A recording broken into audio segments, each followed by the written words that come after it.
Om Swastiastu. Pura Pulaki terletak di pesisir pantai Desa Banyupoh, Kecamatan Grogak, di tepi Jalan Singaraja Gilimanuk atau sekitar 54 km dari kota Singaraja.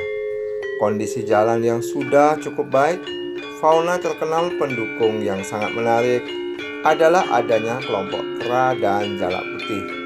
Pura Pulaki terletak di lereng pegunungan berbatu dan bersemak belukar. Kisah berdirinya Pura Pulaki tidak lepas dari sebuah sejarah perjalanan Danghyang Nirarte dari Blambangan, Jawa Timur ke dalam gel-gel di Bali pada masa pemerintahan dalam Sri Waturengo sekitar tahun 1460 sampai dengan 1550 Masehi. Pura Pulaki merupakan pura kahyangan jagat yang dipuja oleh seluruh umat Hindu di Bali.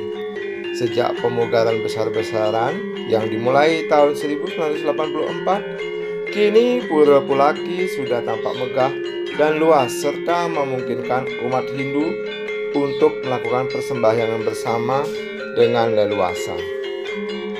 Meskipun sejarah Pura Pulaki memang tidak bisa dijelaskan secara tepat, namun dari berbagai potongan data yang tertinggal, sejarah pura itu setidaknya bisa dirunut dari zaman prasejarah.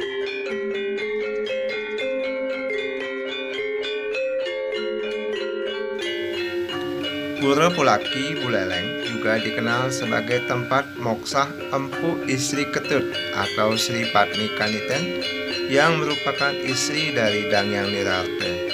Sri Padmi Kaniten berasal dari Blambangan, ikut mengantar perjalanan spiritual Danghyang Nirarte ke Bali sampai di Pulaki. Karena merasa kelelahan untuk melanjutkan perjalanan karena waktu itu sedang hamil, Sri Padmi Kaniten mohon izin untuk diam di tempat dan tidak ikut melanjutkan perjalanan.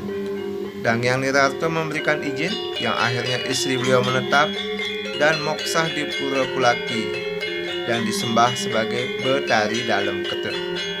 Sedangkan Danghyang Nirarte atau dikenal juga sebagai Danghyang Dwi Jendra, bahkan dikenal dengan nama Pedanda Sakti Wawurau, melanjutkan perjalanan dan berkaitan dengan keberadaan sejumlah pura seperti Pura Melanting, Tanah Lot, Uluwatu, Rambut Siwi, Air Jeruk, dan Pura Peti Tengah. Pura Agung Pulaki memang memiliki sejarah yang unik dan aura spiritual yang kental, menyuguhkan keindahan, lokasi yang strategis sehingga mudah dijangkau, membuat umat lebih mudah untuk sampai di lokasi.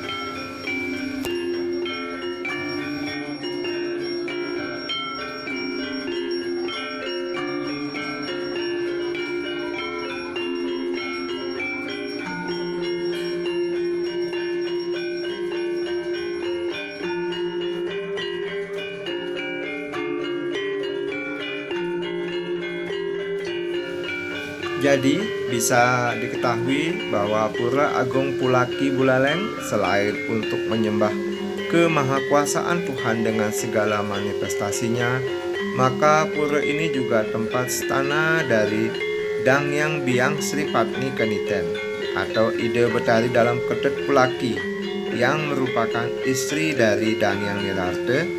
Pura lainnya yang berkaitan dengan keberadaan Pura Pulaki adalah Pura Melanting. Di sini distanakan putri dari Danghyang Nirarte, yaitu Ide Ayu Suwabawa dengan gelar Diah Ayu Melanting.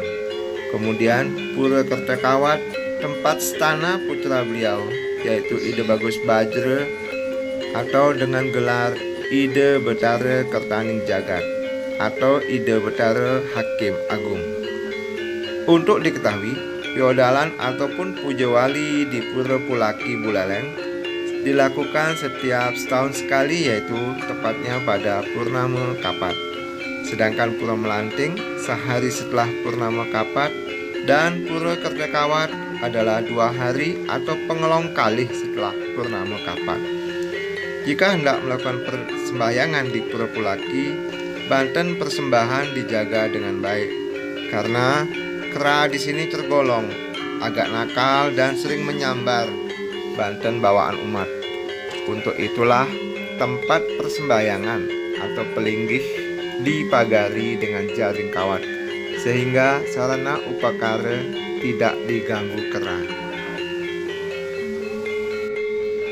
Bertepatan dengan Puja Wali di Pura Agung Pulaki pada saat Purnama Kapat, biasanya juga ada tradisi upacara Wonarelaga, yaitu upacara yang memberikan lelaban kepada kelompok kera yang ada di Pura Agung Pulaki.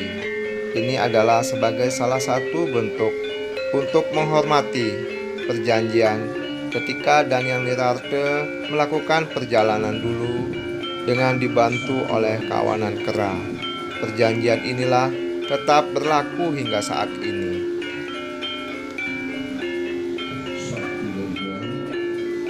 Demikian cerita singkat tentang keberadaan Pura Pulaki yang bisa saya sampaikan. Terima kasih untuk semeton yang sudah menyaksikan tayangan ini. Semoga bisa memberi tambahan pengetahuan tentang keberadaan Pura Agung Pulaki untuk meningkatkan rasa bakti, rasa percaya kita ke hadapan beliau yang berstana di Pura Agung Pulaki. Mohon jangan lupa untuk subscribe, like, dan komen tentang tayangan ini untuk menjadi bahan motivasi dan semangat saya membuat tayangan-tayangan berikutnya. Terima kasih. Om Santi Santi Santi. Om.